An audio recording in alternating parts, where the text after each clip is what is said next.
Le truc qui est bizarre, un truc que je voulais juste dire comme ça, après, je sais pas ce que les autres pensent de ça. Quand je suis allée chez Sephora pour acheter cette anti-cerne, on l'a essayé avec la vendeuse et tout, mais on l'a pas poudré. C'était juste pour voir la, si la teinte était la bonne.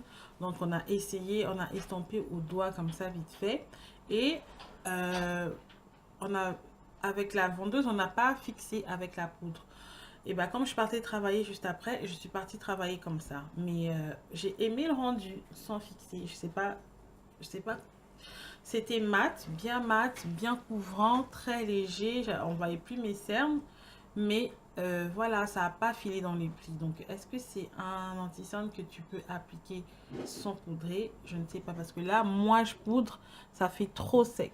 Mais la dernière fois que quand je l'ai appliqué sans poudrer, j'aimais bien. C'était donc en fait le dessus de mon œil n'était pas trop asséché, mais c'était bien couvert et c'était voilà, ça a tenu toute la journée.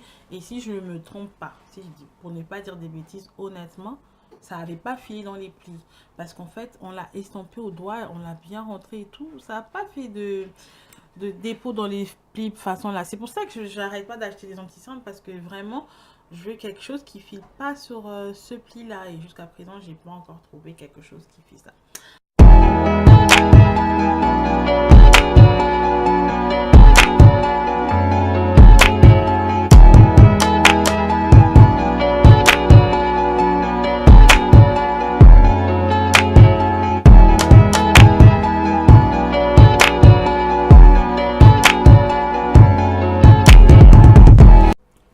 Salut tout le monde, j'espère que vous allez bien. Moi ça va, Dieu fait grâce. Étant donné que c'est ma première vidéo de l'année, je tenais à vous souhaiter une bonne année. Bonne année les filles, bonne année les gars. J'espère que cette année vous allez aller au bout de vos projets, au bout de vos résolutions et que tout se passera comme vous le voulez. En tout cas, je vous souhaite plein de bonnes choses, la bonne santé surtout parce qu'il n'y a rien de plus important. Alors, pour cette première vidéo, qu'est-ce que je veux vous présenter? Je vais vous présenter ces deux produits-là. Les nouveautés de chez Fenty Beauty. Alors, Fenty Beauty, donc Riri. Rihanna a sorti deux nouveaux produits dans sa marque de maquillage. Et du coup, il s'agit d'une poudre fixatrice et d'un anti-cerne. Donc, je vais vous parler de tout ça. Je vais vous faire ma petite revue à chaud de ces deux produits-là. Donc, je vais commencer tout de suite par l'anti-cerne. Donc, pour l'anti-cerne, j'ai pris la teinte numéro 440. Enfin, déjà, il faut savoir qu'il y a 50 teintes. Donc, il y a tous les sous-tons, toutes les teintes. En tout cas, vous ne pouvez pas vous rater, comme je dis toujours. Et donc, je l'ai pris en teinte 440, mais je pense qu'il y en a au moins 3 teintes qui me vont. Mais j'ai pris celle-ci parce que c'est le rendu que je recherchais. Et il se présente donc dans un flacon en plastique de 8 millilitres au prix de 25 euros. Ce que je trouve un peu beaucoup trop pour cette contenance-là. Alors, quand tu l'ouvres, il se présente comme ça. C'est un embout mousse, comme d'habitude. Et à première vue, tu as l'impression que c'est petit, qu'il faudra que tu prélèves pour prendre. Mais ça délivre en tout cas une quantité raisonnable pour travailler les deux yeux. Donc, je vais l'appliquer tout de suite. J'ai déjà préparé ma peau, j'ai hydraté, j'ai mis la base. Et donc, je vais venir l'appliquer tout de suite sous mes cernes. Bon, donc, du coup, comme ils disent qu'il faut laisser quelques minutes avant de travailler, et ben je veux, avec ma tête de zombie, là, je vais vous lire la promesse tout de suite. Donc, que vous l'utilisiez pour estomper vos poches ou vos rougeurs, ou pour cacher les dégâts des lendemains de fête ou des mauvaises décisions. Tous vos secrets seront bien dissimulés grâce au correcteur de teint retouche instantanée Pro Filter. C'est la solution de couvrance totale qui vous permet de profiter pleinement de votre vie. Le Pro Filter est le produit qui se rapproche le plus d'une retouche de peau, mais dans la vraie vie. Voilà, c'est ce qu'ils promettent. En gros, ce produit, c'est la solution. Donc, c'est ce qu'on va voir. Je ne sais pas si vous avez vu au début de la vidéo, je suis cernée et j'ai le dessous de l'œil un petit peu gonflé, même pas un petit peu, mes yeux sont tout le temps gonflés. Donc, dans un premier temps, je vais utiliser le pinceau parce qu'ils disent que, voilà, vous pouvez l'utiliser soit au pinceau, soit à la Beauty Blender. Donc, je vais faire cet œil au pinceau. Donc, on va voir est-ce que ça couvre. Donc, voilà. Et de ce côté-là, je vais le travailler avec une éponge, avec une Beauty Blender, bien sûr, parce que éponge, c'est Beauty Blender. Je travaille grossièrement, hein. J'ai pas... Je fais rien de particulier. Alors, vous pouvez voir que le dessous de mon œil est tout de suite illuminé, on va dire ça comme ça. Et je sais pas comment vous voyez à la caméra, mais moi, par contre, je trouve que on n'a pas assez, ça couvre pas assez, donc je vais rajouter.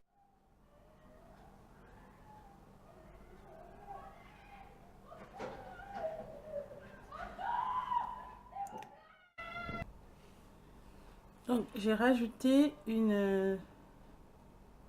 un petit peu, j'ai rajouté, et là je vais retravailler ce côté avec la Beauty Blender et de l'autre côté avec le pinceau. Ce que je peux dire tout de suite, c'est que j'aime bien le résultat à la Beauty Blender et j'aime plus la couvrance du pinceau. Parce qu'en fait, avec le pinceau, la couvrance, elle est plus visible qu'avec la Beauty Blender. Donc la Beauty Blender absorbe un peu trop de matière et le rendu, il est naturel, il n'y a rien à dire avec la Beauty Blender, mais je pense que c'est pas la plus adaptée parce qu'elle absorbe. Donc ce que moi je vais faire, ce que je vous conseillerais de faire, ce que j'ai constaté ces 2 derniers jours, c'est que il faut le travailler déjà avec son doigt, soit le pinceau, et ensuite venir juste blender en fait avec la Beauty Blender pour que ça fasse un peu plus naturel, pour que le produit rentre dans la peau, vous voyez, fusionne avec la peau, parce que avec le pinceau, il est comme sur la surface et c'est pas trop beau. Et quand tu appliques directement avec l'éponge, donc voilà, c'est couvrant, c'est naturel, c'est beau, sauf que l'éponge absorbe beaucoup de produits. Ça, c'est ma première impression. Du coup, que dire de sa texture? Sa texture est, moi en tout cas, pour moi, je dis qu'elle est un peu légère, on va dire, semi-épaisse, tu vois. Donc, je vais l'appliquer aussi là, histoire de structurer mon visage, parce que je sais pas si vous avez constaté, j'ai pas de fond de teint et vous saurez pourquoi je l'applique sans fond de teint. Elle est semi-épaisse en termes de texture et donc couvrance, je dirais que la couvrance est modulable, tu vois. Tu peux avoir une couvrance normale ou une extrême couvrance. Je sais pas comment vous dites ça, vous. Si tu veux une couvrance totale, donc voilà, tu peux appliquer plusieurs pompes. Plusieurs pompes. Pourquoi il dit plusieurs pompes? Plusieurs couches. Et aussi, elle est hyper pigmentée. C'est ce que j'aime beaucoup. C'est que voilà, elle est super, super, super pigmentée. Tu vois tout de suite que mon visage est illuminé. Maintenant, je sais pas si vous voyez, mais regardez. Ça file dans les plis. Ça, c'est avant d'avoir appliqué du coup la poudre fixatrice là. Ce que je vais faire, parce que je voulais vous montrer quelque chose, en fait, je vais poudrer cet œil là avec du coup la poudre fixatrice. Et du coup, le packaging qui se présente comme ça de 28 grammes, ce qui est pas mal. J'aime beaucoup le packaging, il est trop beau. C'est vraiment, tu le poses sur ta commode et ça rajoute quelque chose.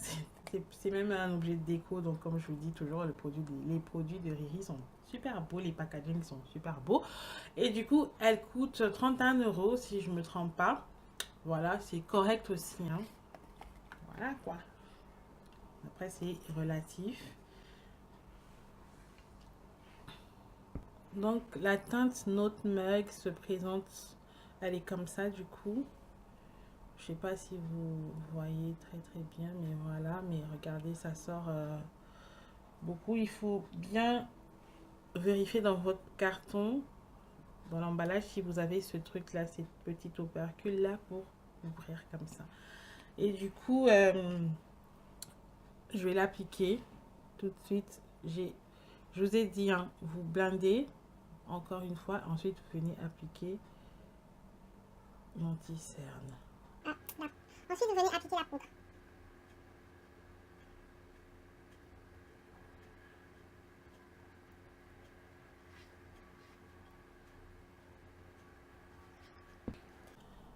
Je voulais vous montrer la différence qu'il y a entre la poudre Fenty et la poudre de chez Huda Beauty. Cinnamon Bun, je crois, que je vais venir du coup appliquer tout de suite. C'est pas vraiment la même couleur, mais je voulais juste vous montrer le résultat. Parce que si tu as la poudre Fenty, c'est bien, mais si tu l'as pas et que tu prends juste l'anti-cerne, tu peux l'appliquer avec n'importe quelle poudre, tu vois. Et je voulais voir ce que ça donne avec les autres poudres. Et dites-moi quel côté vous préférez, vous voyez. Bon, pour la vie de tous les jours, la raison pour laquelle j'ai pris cette poudre-là de chez Rihanna, je préfère le rendu avec la poudre de chez Riri pour tous les jours. Maintenant, si vous voulez un rendu plus travaillé pour une sortie, une soirée, pour une fête, etc., vous pouvez prendre la poudre de chez Huda Beauty parce que c'est plus couvrant. Je sais pas, mais c'est plus couvrant, c'est plus... Tu vois, il est plus présent que la poudre de chez Fenty Beauty. Maintenant, pourquoi j'ai pas pris la poudre de chez Fenty Beauty en la teinte jaune à la banana? Parce que je voulais voir. Vu que dans la description, ils disent que vous pouvez l'appliquer sur tout le visage sans fond de teint. C'est pour ça que j'ai pas mis de fond de teint. Ils disent que vous pouvez l'appliquer sur tout le visage sans fond de teint pour un rendu naturel pour aller travailler, etc. Je voulais voir ce que ça donne sur tout le visage. Et j'ai apprécié, hein, j'ai apprécié le rendu, la tenue, la texture. Ça matifie bien la peau, j'avais pas de problème de brillance, etc. Parce que je l'ai testé 2 jours avant de vous la présenter. J'ai bien aimé, donc je voulais vous montrer ce que ça vaut du coup de l'appliquer sans fond de teint. Donc je vais prendre un pinceau comme ça. J'ai pas pris les pinceaux qu'on prend habituellement pour appliquer les poudres libres parce que je veux pas que ça se, tu vois, que ça se disperse. Je veux vraiment que ça reste concentré. Et je viens appliquer sur l'ensemble de mon visage. Et je sais pas si vous voyez qu'il y a quand même de la couvrance. Ça, c'est vraiment pour quand vous allez travailler, que vous n'avez pas le temps de vous maquiller, de couvrir et tout, de mettre de contouring, etc. Mais vous voulez quand même avoir un rendu potable, homogène, quelque chose de beau. Moi, je dis pourquoi pas. Je sais pas si vous voyez la différence entre tout à l'heure quand je n'avais pas de poudre et maintenant que j'ai appliqué cette poudre-là. Tous les jours, je dis oui. Voilà, qu'est-ce que je pense de ces deux produits-là en ce qui concerne l'anti-cerne, le plus important dans un anti-cerne, c'est la tenue et la couvrance. Donc, du coup, en termes de couvrance, je dirais que la couvrance, elle est modulable. Donc, vous pouvez avoir quelque chose de léger à quelque chose de très couvrant. Donc, ça va. je l'attribuerai moi une note de 7 sur 10 en termes de couvrance et en termes de tenue. Enfin, pour l'avoir testé 2 jours avant, je dirais qu'elle tient toute la journée. C'est no bouging. Une fois que tu l'as poudrée, elle ne bouge pas toute la journée. Je vous dis, j'ai enchaîné une journée du matin à, je sais pas, 22 h. En tout cas, elle était encore fixée, promis. Et du coup, euh, pour la tenue, je dirais en tout cas 10 sur 10. Bon, comme la perfection, ça n'existe pas, on va dire 8 ou 9 sur 10. Maintenant, moi, j'ai un point négatif, vraiment négatif pour cet anti-cerne, c'est que il file dans les plis. Après, je ne sais pas si c'est parce que moi, j'ai vraiment un pli là, sous l'œil très marqué, vous voyez. Et du coup, au cours de la journée, ça finit par filer dans les plis. Et c'est pour ça que j'achète des anti-cernes parce que je cherche un anti-cerne qui ne file pas dans les plis. Maintenant, en ce qui concerne la poudre, je dirais que elle est bonne, elle est très légère, mais elle est couvrante. En fait, pour tout le visage, parce que c'est pour ça que je l'ai acheté. Je ne l'ai pas acheté spécialement pour fixer l'anti-cerne. Je l'applique sans fond de teint le matin pour aller travailler quand tu es pressé. Et j'aime bien le rendu, vu que j'ai pas grand chose à camoufler. Voilà. Et du coup, je lui attribue une note de 9 sur 10 parce que je l'aime bien. J'aime, en tout cas, j'aime la couleur, j'aime le fait que ça floute un petit peu. Regardez, j'ai pas les pores hyper voyants. J'aime le fait que ça soit léger. Du coup, quand tu fais un selfie, il n'y a pas de, de, de film gris là qu'on voit sous les photos. Ça aussi, j'aime beaucoup. Et du coup, le seul bémol, en tout cas c'est ce que je constate sur toutes les poudres fixatrices, jusqu'à présent j'ai pas encore trouvé quelque chose qui ne fait pas ça, c'est-à-dire assécher les dessous de l'œil, parce que le dessus de mon œil, c'est vraiment après avoir fixé la poudre, après avoir fixé l'anti-cerne, le dessus de mon œil est sec, tu vois, et on dirait dessus de l'œil d'une vieille. Et là en plus vous pouvez voir, regardez, il a déjà filé dans mes plis. Après, comme je vous dis, peut-être c'est parce que moi j'ai les plis hyper marqués, mais regardez, il a déjà filé, et même là. Donc voilà, donc je crois que je vous ai tout dit par rapport à ces 2 nouveaux produits. En tout cas, si vous voulez tester, n'hésitez pas. Et si vous cherchez quelque chose de très très léger pour le teint au quotidien, pour juste poudrer comme j'ai fait, vous avez vu, la poudre elle est bien. C'est pour ça que je l'ai pris. En fait, moi je vous parle de la poudre, pas pour fixer l'anti-cerne, mais pour tout le visage, parce que voilà, c'est des promesses. Et je pense que ouais, tu peux l'appliquer sans fond de teint. Je sais pas, hein. Qu'est-ce que vous en pensez? Dites-moi en commentaire. Sur ce, je vous fais des bisous et je vous dis à bientôt pour une nouvelle vidéo. Ciao, ciao.